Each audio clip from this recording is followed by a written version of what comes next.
जो daily current affair में आपका स्वागत है। मैं पिछले 3 दिनों से क्लास नहीं लिया हूँ, इसके लिए मैं क्षमा मांगता हूँ आप लोगों से। चलिए आज का करंट अफेयर देखते हैं, जो काफ़ी सुर्खियों में था। राम मंदिर। तो राम मंदिर की स्थापत शैली है, जो कि स्थापत शैली के बारे में हम जानते हैं क्या है, और राम मंदिर के बारे में हम देखते हैं क्या इसका विश्लेषण कर सकते हैं। राम मंदिर को वास्तुकला की नागर शैली से बनाया गया है। गुप्त काल के अंत में उत्तर भारत में मंदिर के स्थापत्य वास्तुकला की जो शैली लोकप्रिय हुई, उसे नागर शैली कहा जाता है। अगला पॉइंट है, मंदिर में मुख्य शिखर के अलावा तीन मंजिलें हैं, 5 मंडप है, नृत्य मंडप, रंग मंडप, गृह मंडप, कीर्तन मंडप और प्रार्थना मंडप। अगला पॉइंट देख लेते हैं, नागर शैली की विशेषताएं। नागर शैली की विशेषताएं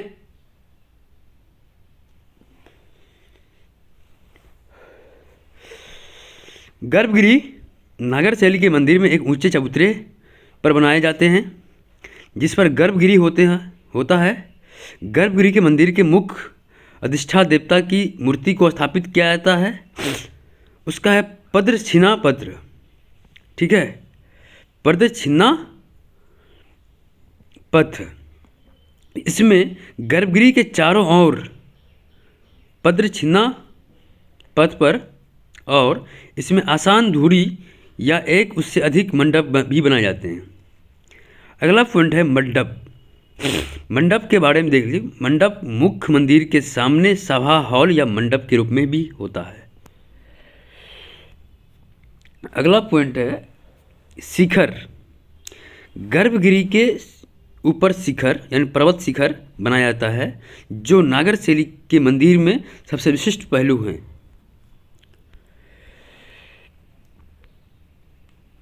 आइए जानते हैं, नागर शैली के अंतर्गत शिखर आमतौर पर 3 प्रकार के बनाए जाते हैं। लेटिना या रेखा प्रसाद, या फमसाना या वल्लभी। तो इनका आधार वर्गाकार होता है और दीवारों के ऊपर की ओर बिंदु की ओर मुड़ी हुई होती है। इसे कहते हैं लेटिना या रेखा प्रसाद। फसाना कहते हैं, इसका आधार व्यापक और लेटिना की ऊंचाई की तुलना में एक छोटा होता है। यह एक सीधा रेखा में ऊपर की ओर झुके हुए होते हैं। अगला पॉइंट है, इसका आधार आयताकार होता है, जिसकी छत गुंबददार कक्षों के रूप में होती है। उन्हें वेगन वाल्टोज के रूप में भी कहा जाता है। अगला पॉइंट है आमलक। शिखर का ऊर्ध्वाधर सिरा एक क्षैतिज फ्लैट डिस्क से समाप्त होता है, जिसे आमलक के नाम से जाना जाता है। उसके ऊपर एक गोलाकार आकृति रखी जाती है, जिसे कलश कहते हैं। अगला पॉइंट है अन्य तथ्य। स्थापत्य कला में पाल उपशैली, ओडिशा उपशैली, खजुराहो उपशैली, कश्मीरी उपशैली, सोलंकी उपशैली नागर शैली के प्रमुख उपशैली के रूप में देखा जाता है।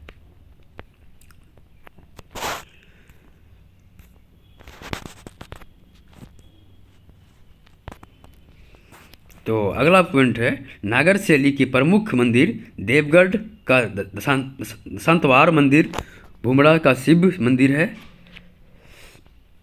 अगला पॉइंट है कदरिया महादेव, मंडोड़ा का सूर्य मंदिर, लिंगराज मंदिर और मानदड सूर्य मंदिर नागर शैली के मंदिरों के प्रमुख उदाहरण हैं।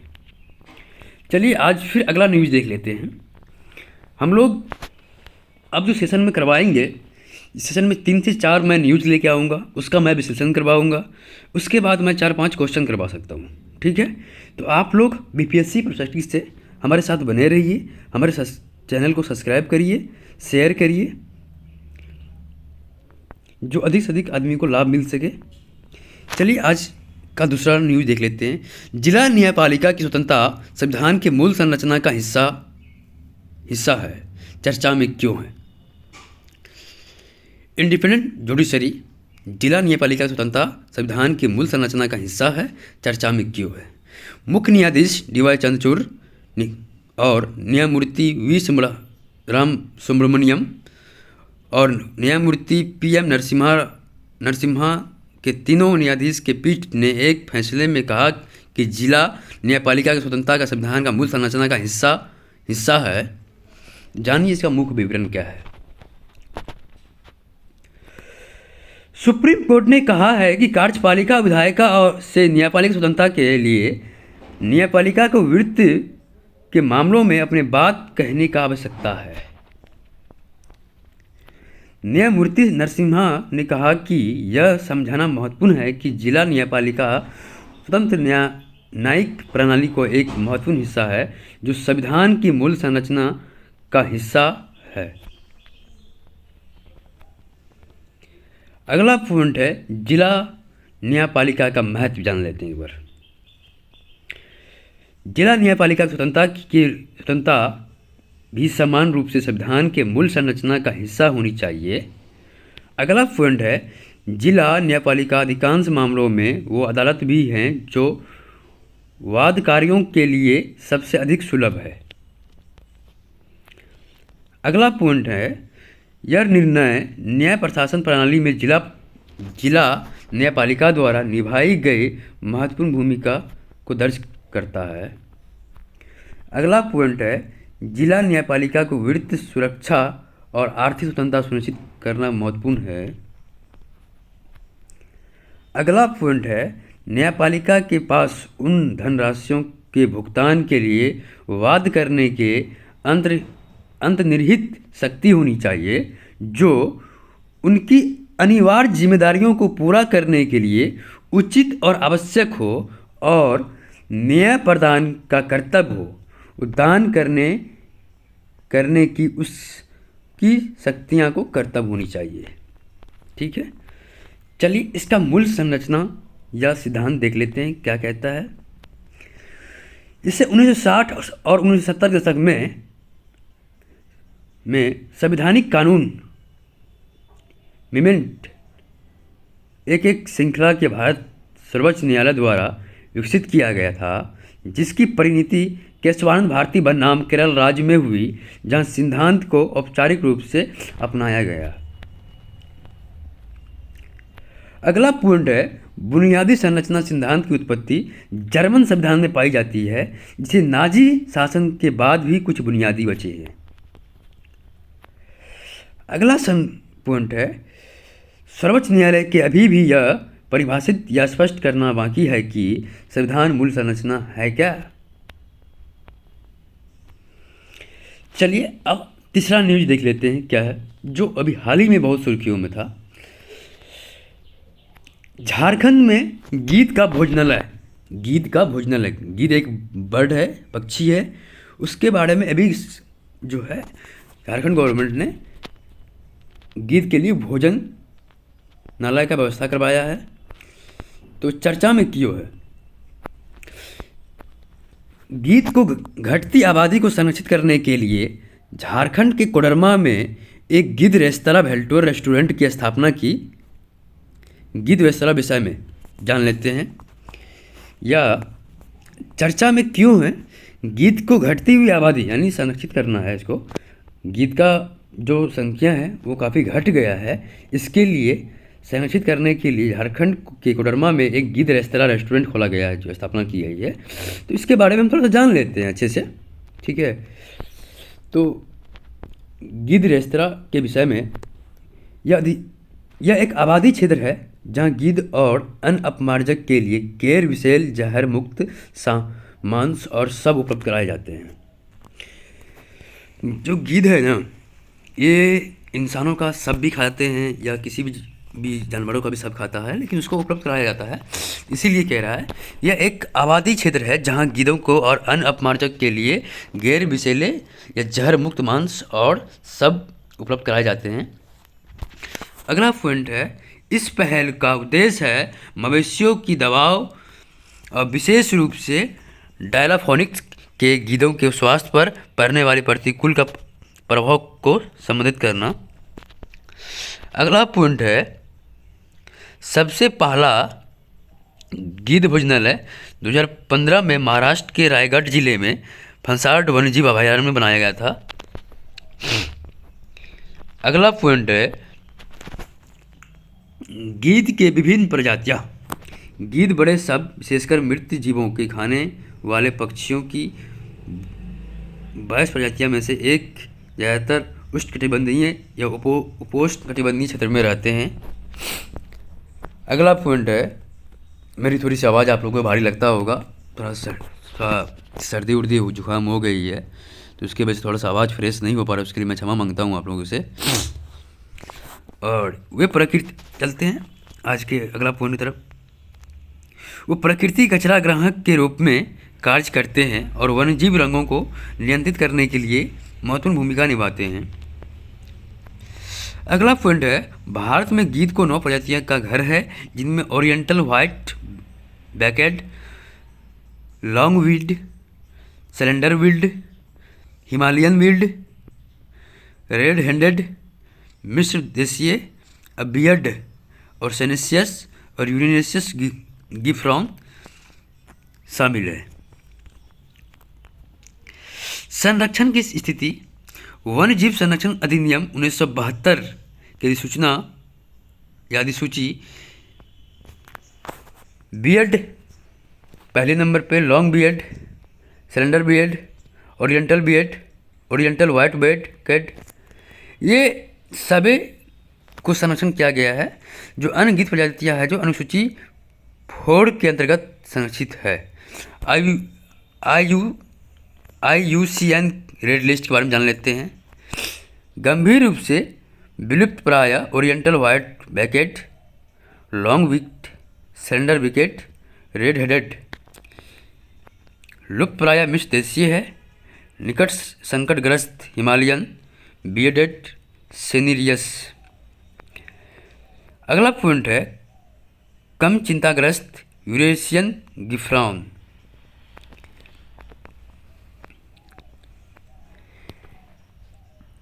हैनल पासपोर्ट, चलिए चौथा न्यूज़ देख लेते हैं, बहुत सुर्खियों में था। अभी इसका इंडेक्स जारी किया गया है गवर्नमेंट के द्वारा। हैनल पासवर्ड इंडेक्स 2024 चर्चा में किए हैं। हैनल पासवर्ड इंडेक्स जो दुनिया का सबसे अधिक यात्रा अनुकूल पासपोर्ट की रैंकिंग करता है, 2024 के लिए अपनी सूची जारी की है। हैनल पासपोर्ट इंडेक्स 2024 के प्रमुख निष्कर्ष देख लेते हैं। शीर्ष स्थान पर है, जो शीर्ष प्रथम स्थान जो लाया गया है, फ्रांस है, जर्मनी है, इटली है, जापान है, सिंगापुर है, स्पेन 194 गंतव्यों में वीज़ा इसका मुक्त है। यानी मान लीजिए France, Germany, Italy, Japan, Singapore, Spain जो है, इसका जो वीज़ा होने के बाद आपको 194 कंट्री में वीज़ा मुक्त हो जाता, प्रवेश हो जाता है। इसका इतना पावरफुल है। अगला पॉइंट है, अंतिम स्थान पाकिस्तान 34 देश, इराक 31 देश, सीरिया 29 देश, अफगानिस्तान 28 देश। यानी कह रहा है कि पाकिस्तान का जो वीज़ा लेंगे उसको आपको 34 देश कंट्री को आप वीज़ा मुक्त है, ठीक है। और इराक जो है 31 है, और सीरिया 29 यानी 29, अफगानिस्तान 28। सबसे वीकनेस वीज़ा है इसका। चलिए, नवीनतम रैंकिंग के अनुसार फिनलैंड और स्विट्जरलैंड या सूडान और दक्षिण कोरिया संयुक्त रूप से दूसरे स्थान पर है, जबकि ऑस्ट्रेलिया, डेनमार्क, आयरलैंड और नीदरलैंड तीसरे स्थान पर हैं। अगला पॉइंट है, भारत ने अपनी रैंकिंग सुधार किया है, जो पिछले वर्ष की रैंकिंग 84 से बढ़कर 80 स्थान पर पहुंच गया है। भारतीय पासपोर्ट को रखने वाले 62 गंतव्यों को वीज़ा मुक्त प्रवेश करता है। यानी हमारा जो कंट्री है भारत, वो वीज़ा लेकर हम सिर्फ 62 कंट्री को वीज़ा मुक्त प्रवेश कर सकते हैं। आइए जान लेते हैं हैनल पासपोर्ट इंडेक्स के बारे में। ये दुनिया की सभी पासपोर्ट का मूल आधिकारिक रैंकिंग है, जो जहां उनके धारक बिना पूर्व वीज़ा के पहुंच सकते हैं। इसकी शुरुआत 2006 में हैनल और पार्टनर्स के वीज़ा के गंतव्य की संख्या के अनुसार के रूप में हुआ था।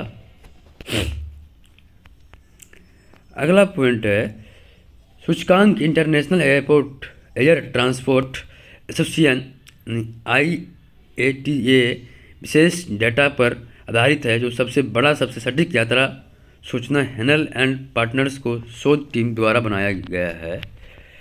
अगला पॉइंट है सूचना में 199 विभिन्न और 127 विभिन्न यात्रा गंतव्य में शामिल है। जो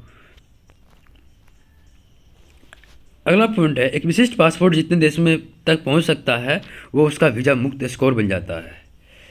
एक विशिष्ट पासपोर्ट जितने देश तक पहुंच सकता है वह उसका मुक्त स्कोर बन जाता है। चलिए आज का प्रश्न जो हम देख लेते हैं, प्रधानमंत्री सूर्योदय योजना निम्नलिखित में से किस से संबंधित है? रूफटॉप सोलर पैनल से। अगला क्वेश्चन है प्रधानमंत्री प्रतिवर्ष पराक्रम दिवस कब मनाया जाता है? 23 जनवरी को। अगला पॉइंट है केंद्रीय स्वास्थ्य मंत्री ने हाल ही में किस राज्य में खड़ोलधाम ट्रस्ट कैंसर अस्पताल आधारशिला रखी है? तो गुजरात में। अगला पॉइंट है उत्तर प्रदेश सरकार किस प्रदेश में गौरव सम्मान से सम्मानित करेगी? तो डॉक्टर रितु करिधल श्रीवास्तव और नवीन तिवारी को।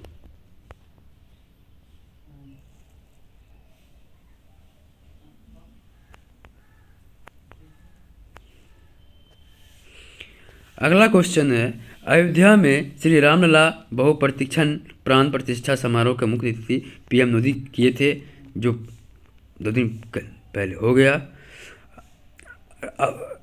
अयोध्या राम मंदिर का निर्माण मुख्य वास्तुकार कौन है? तो चंद्रकांत सोमपुरा है। अगला पॉइंट है पेंडुला लक्ष्मी प्रिया किस नृत्य से संबंधित है जिन्हें प्रधानमंत्री के राष्ट्रीय बाल पुरस्कार से सम्मानित किया गया है? कुचिपुड़ी है। अगला क्वेश्चन है इंग्लैंड के खिलाफ आगामी टेस्ट सीरीज भारतीय टीम के खिलाड़ी बाहर हो गए, तो विराट कोहली बाहर हुए हैं। और लास्ट क्वेश्चन है JP आंदोलन भारत का सबसे बड़ा कांग्रेस विरोधी राजनीतिक आंदोलन माना जाता है। किस राज्य में JP आंदोलन के भाग लेने वाले पेंशन देने का घोषणा की है? तो इसका उत्तर हो जाएगा आपको बिहार। चलिए आज के इस क्वेश्चन का विश्लेषण। बिहार राज्य ने JP आंदोलन के भाग लेने वाले पेंशन देने की घोषणा की है। JP आंदोलन बिहार आंदोलन का नाम से भी जाना जाता है। इसका शुरुआत 1974 में हुई थी। इसका नेतृत्व अनुभवी गांधीवादी समाजवादी जयप्रकाश नारायण ने किया था। JP आंदोलन प्रतिभागियों के लिए पेंशन योजना घोषणा 2009 में नीतीश कुमार ने की थी। इस योजना को JP आंदोलन कहा जाता है और इस योजना के तहत कदम के रूप में अनुमानित 10,000 लोगों को से 25,000 से 50,000 रुपये का 2,500 से 5,000 रुपये तक का पेंशन और कई मुफ्त सेवाएं देने का निर्णय किया है JP आंदोलन। चलिए टुडे मोटिवेशनल कोट्स जान लेते हैं। सफल और सफल लोगों के अपनी क्षमताओं के बहुत भिन्न होते हैं। वे अपनी क्षमता तक पहुंचने के लिए अपनी इच्छाओं को भिन्न होते हैं।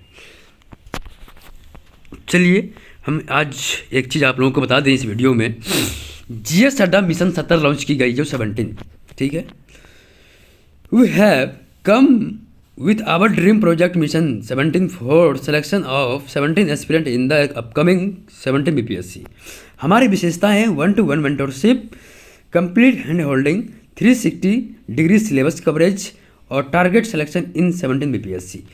हमारे यहाँ अभी हम बच्चों को, दरभंगा वासियों को 70 बच्चों का चयन करूँगा। मात्र उसमें मेरा फ़ी है 7,000 रुपये। 5 फरवरी से जब बैच आरंभ होने जा रही है। आप लोग अधिक से अधिक इस चीज़ को शेयर करिए और हमारे साथ जुड़िए। और नामांकन 5 फरवरी से प्रारंभ है, तो आप अपना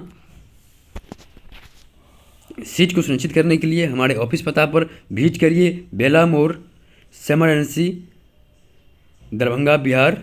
हमारा दिए गए नंबर है 88 73 57 46 06। दूसरा नंबर है 82 35 52 75 22। Thank you so much. मिलते हैं आप सभी को अगले वीडियो में।